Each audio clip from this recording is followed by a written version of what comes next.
Numbers numbers numbers.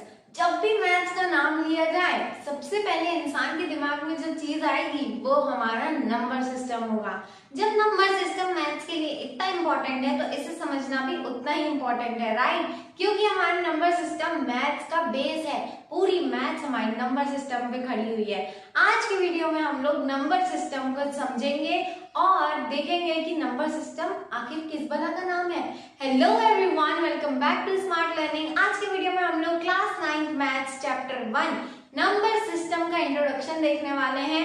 तो अगर आप आगे की क्लासेस के लिए भी हैं तो भी आपके लिए ये वीडियो बहुत इंपॉर्टेंट है क्योंकि ये एकदम बेसिक से शुरू हो रहा है। चलिए स्टार्ट करते हैं आज का वीडियो। उससे पहले लाइक शेयर सब्सक्राइब करना मत भूलना। Let's get into the video. इसीलिए पाई को इरेशनल नंबर कहा गया। तो वो हमारा टर्मिनेटिंग डेसिमल कहलाएगा। Right? Whole number natural number नहीं हो सकता। क्यों? क्योंकि होल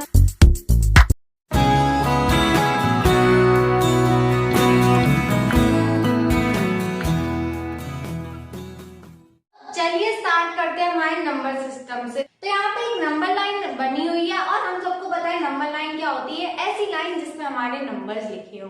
तो यहाँ पे आपको बस क्या इमेजिन करना है, आप इमेजिन करिए कि आप जीरो पे खड़े हैं।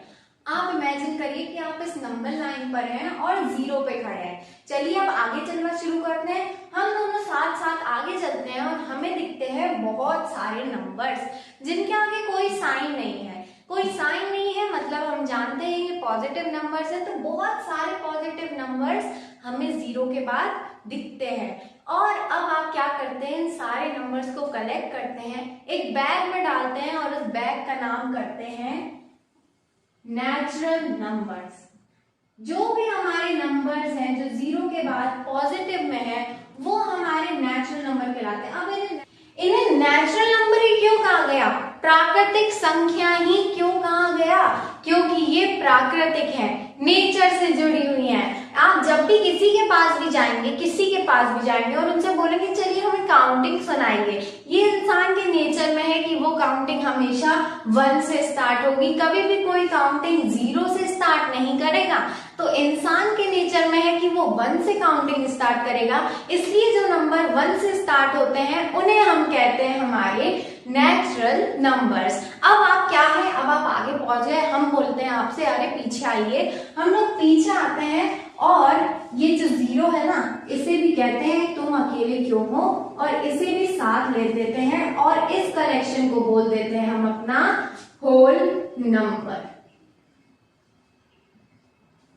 हमने एक और बैग तैयार किया और उसमें हमने जीरो को भी ऐड कर लिया बाकी नेचुरल नंबर के साथ, और उस बैग का नाम हमने दे दिया होल नंबर्स। अब होल नंबर्स का हिंदी होता है पूर्ण की जो संख्याएं पूर्ण हो। अब इसे होल नंबर क्यों कहा गया? क्योंकि जीरो के बिना तो भैया हमारा गुजारा नहीं चल सकता।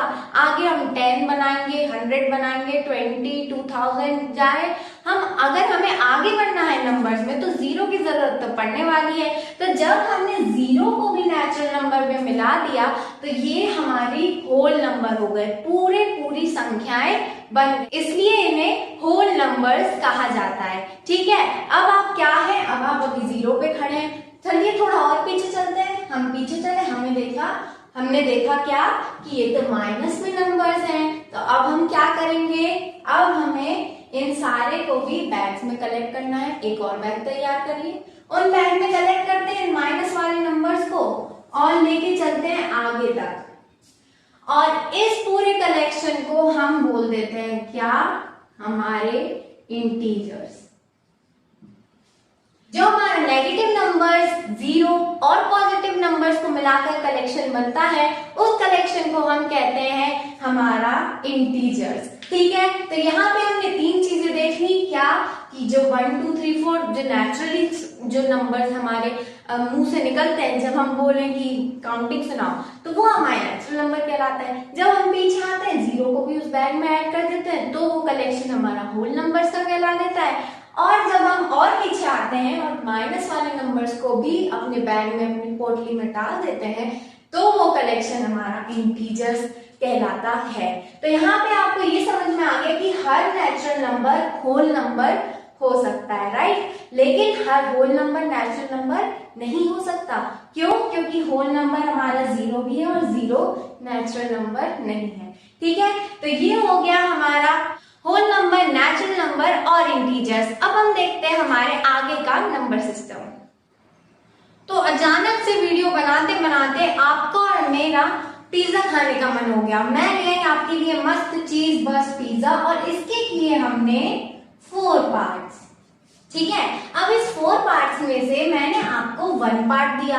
अब 1 पार्ट दिया है, पूरा पिज्जा तो नहीं दिया। तो मैथ्स ने यहाँ पे एक सवाल उठाया कि भैया पार्ट्स भी तो हो सकते हैं, एक पूरे पूरे नंबर की जगह पार्ट्स भी तो हो सकते हैं, तो उसे कैसे डिनोट करेंगे।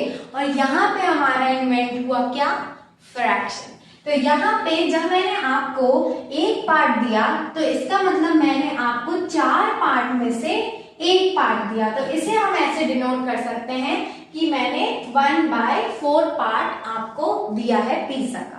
ठीक है, यही मैं आपको 2 पार्ट दे देती तो क्या हो जाता? 2/4, राइट। 4 में से 2। अब 2/4 पार्ट जब दिए हैं तो यहाँ पे आप देख सकते हैं कि ये कट सकता है। तो 2 1 2, 2 2 4, यानी कि मैंने आपको 1/2 पार्ट दे दिया पिज्जा का। ऐसे ही अगर मैं आपको 3 पार्ट देती तो यानी कि मैं आपको 3/4 पार्ट दिया है, राइट।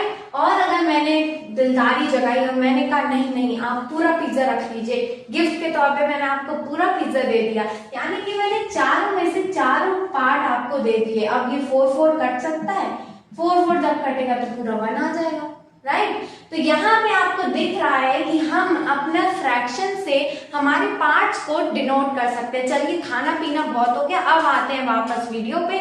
ये हो गया हमारा फ्रैक्शन। ऐसी फ्रैक्शन हमारा तब यूज किया जाता है जब हमें पार्ट्स को डिनोट करना होता है। अब फ्रैक्शन तो ये हो गया। अब जैसे ही 1/2 है, चलिए एक्सपेरिमेंट करते हैं। 1/2 को हम डिवाइड करके देखते हैं। तो 1/2 को हम जब डिवाइड करते तो 1 हमारा बीच में आता है, 2 यहाँ पे आ जाएगा, राइट।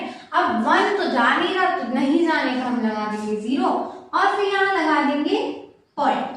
तो जब हम पॉइंट लगाते हैं, हम सबको पता है, तब हमें 0 लगाने की परमिशन मिल जाती है। तो यहाँ हमने पॉइंट लगा दिया, यहाँ हमने एक 0 लगा दिया। अब आप देख पा रहे हैं कि ये जो 10 है ये 2 से जा रहा है। 2 5 10 होता है, तो 2 5 10 होता है एंड यहाँ पे आ गया आंसर। तो 0.5। तो ये क्या है? ये हमारे डेसिमल नंबर है, जहां पे क्या होता है कि ये वाला जो पार्ट होता है डेसिमल के लेफ्ट हैंड साइड वाला, वो हमारा होल पार्ट होता है, और जो राइट हैंड साइड वाला जो सेपरेटेड होता है पॉइंट से, वो पार्ट हमारा फ्रैक्शनल पार्ट होता है। अगर यही में 2.5 होता है, इसका मतलब क्या होता है? 2 पूरे पिज्जा, 2 हमने पूरे पिज्जा लिए हैं, और ये जो 0.5 है ये आधा पिज्जा और लिया है। यानी कि जो लेफ्ट वाला पार्ट होता है वो पूरा नंबर होता है, और जो राइट वाला पार्ट होता है वो क्या होता है? फ्रैक्शनल पार्ट होता है। यहाँ पे हमने समझ ली फ्रैक्शंस और डेसिमल नंबर। अब हम चलते हैं हमारे इवन और ऑड नंबर पे। तो इवन ऑड नंबर तो हम सेकेंड क्लास से पढ़ते आ रहे हैं, इसका रिवीजन कर लेते हैं। तो हमें पता है इवन नंबर क्या होते हैं? जो भी नंबर 2 से डिवाइड हो रहे हो वो हमारे इवन नंबर कहलाएंगे, जैसे कि 2 4 6 8 48 64। ये जाएंगे हमारे सारे इवन नंबर हैं। क्यों? क्योंकि ये 2 से डिवाइड हो रहा है। तो जो भी नंबर हमारा 2 से डिवाइड हो रहा हो, पूरी मतलब डेसिमल नहीं आना चाहिए, पूरी तरह रिमाइंडर नहीं बचना चाहिए, हमारा पूरा 2 से डिवाइड हो रहा हो, वो नंबर हमारा इवन नंबर कहलाएगा। और जो 2 से डिवाइड नहीं हो रहा हो, फॉर एग्जाम्पल 3 5 7 11 9 13, ये सारे नंबर हमारे क्या कहलाएंगे?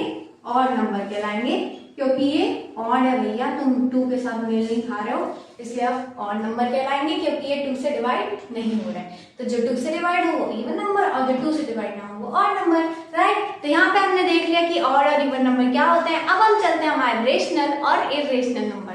रेशनल नंबर और इरेशनल नंबर पे आगे बढ़ने से पहले कुछ टर्मिनोलॉजी है जो आपको पता होनी चाहिए, जैसे कि रिकरिंग डेसिमल। अगर मैंने कोई नंबर डिवाइड किया और फिर उसका आंसर ऐसा आता है कि किसी डिजिट के पॉइंट के बाद एक ही डिजिट रिपीट हुए जा रही है, 0.33333 और सो ऑन, तो इसे हम कहते हैं हमारे रिकरिंग डेसिमल, जहां पे पॉइंट के बाद एक डिजिट रिपीट होते जाती है, ठीक है। तो ये कहलाती है हमारे रिकरिंग डेसिमल्स।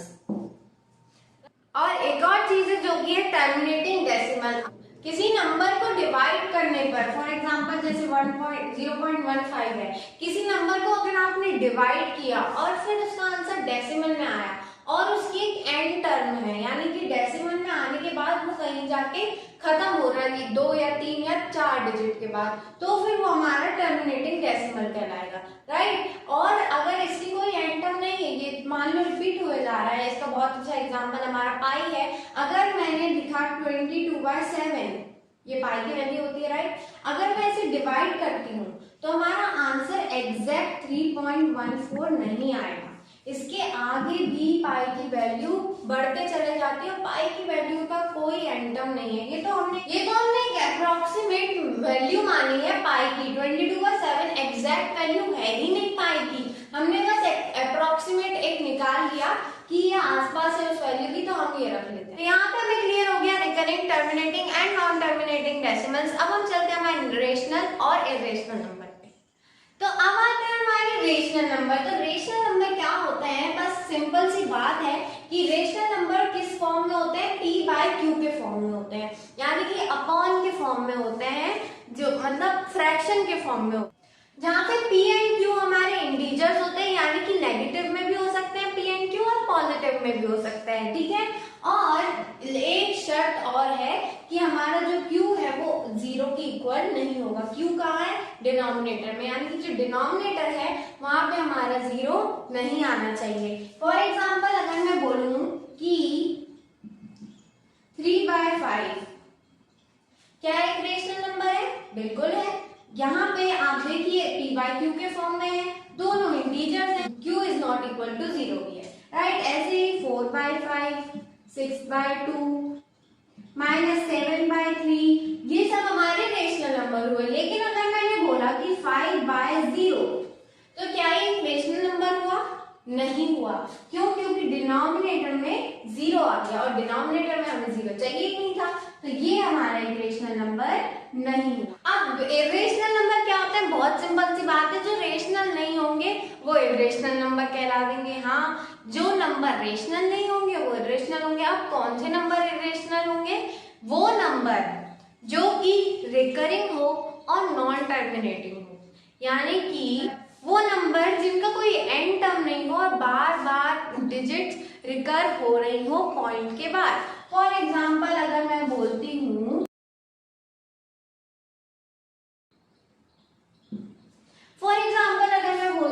√2, तो ये एक हमारा इरेशनल नंबर हुआ। क्यों, क्योंकि जब हम √2 को निकालने जाएंगे ना तो इसकी कोई एंड टर्म नहीं होगी, ये बढ़ता चले जाएगा आगे, तो ये हमारा इरेशनल नंबर हुआ। ऐसे ही अगर हम √3 को निकालने जाएंगे तो भी हमारा इरेशनल नंबर ही होगा, क्योंकि इसका कोई एंड टर्म नहीं है। अगर हम इसे सॉल्व करेंगे तो इसका कोई एंड टर्म नहीं होगा। अच्छा, मैं अगर लिखती हूँ √9, तो क्या ये हमारा इरेशनल नंबर हुआ, नहीं हुआ। क्यों, क्योंकि जब मैं इसे सॉल्व करने जाऊंगी ना तो हमें पता है कि 3 का स्क्वायर क्या होता है, 9 होता है, तो 9 का स्क्वायर रूट क्या होगा, 3 होगा। तो 3 जो है वो पूरा पूरा आ गया, इसमें कोई आगे बढ़ नहीं रहा ना, तो अगर हम इसे सॉल्व करते तो हमारा आंसर तो 3 आएगा। तो इसका मतलब ये हमारा रेशनल नंबर ही हुआ, क्योंकि ये पूरा पूरा सॉल्व हो रहा है और इसकी एक एंड टर्म भी है, लेकिन इन दोनों की एंड टर्म नहीं है, ठीक है। और एक और एग्जांपल है हमारा पाई। अब बहुत सारा कंफ्यूजन होता है कि पाई हमारा इरेशनल नंबर क्यों कहलाया है, जबकि पाई की वैल्यू तो 22/7 होती है, राइट। और ये p/q के फॉर्म में दोनों इंटीजर है, q 0 नहीं है। क्यों हमारा पाई हमारा इरेशनल कहलाया, वो इसलिए क्योंकि जब हम 22/7 को सॉल्व करेंगे ना तो हमारा आंसर एग्जैक्ट 3.14 नहीं आएगा, इसके आगे और बढ़ता चला जाएगा। आप कैलकुलेटर निकालिए, 22/7 को सॉल्व करिए, देखिए कितना सब लंबा आंसर आ रहा है, तो इसका कोई एंड टर्म नहीं है। देखिए अगर आप 22/7 को सॉल्व करेंगे तो कुछ ऐसा आंसर निकल के आएगा। तो इसका मतलब ये है कि अभी तक पाई की वैल्यू हमारी जो है एक फिक्स वैल्यू नहीं है, ये हम अप्रोक्सीमेट वैल्यू मान के चलते हैं, ठीक है। और इसका कोई एटम नहीं है, इसीलिए पाई को इरेशनल नंबर कहा गया। हमारा लास्ट रियल नंबर बहुत इजी है, इसके लिए तो अपने को लिखने की कोई जरूरत नहीं है। रियल नंबर एक कलेक्शन है रेशनल नंबर्स और इरेशनल नंबर्स का। तो हम ये कह सकते हैं कि हर रेशनल नंबर रियल नंबर होगा, हर इरेशनल नंबर रियल नंबर होगा, लेकिन हर रियल नंबर क्या रेशनल नंबर होगा? नहीं होगा। क्यों? क्योंकि ये कलेक्शन किसका है? रेशनल नंबर और इरेशनल नंबर दोनों का है, ठीक है। ये हो गया हमारा number system class 9 chapter 1 number system का इंट्रोडक्शन। अगर आपको ये वीडियो पसंद आता है don't forget to like and share with all of your friends, और अगर आप मेरे चैनल पर नए don't forget to subscribe to channel, क्योंकि मैं ऐसे अमेजिंग वीडियोस लाती रहती हूँ। मिलती हूँ आपसे बहुत जल्द मेरे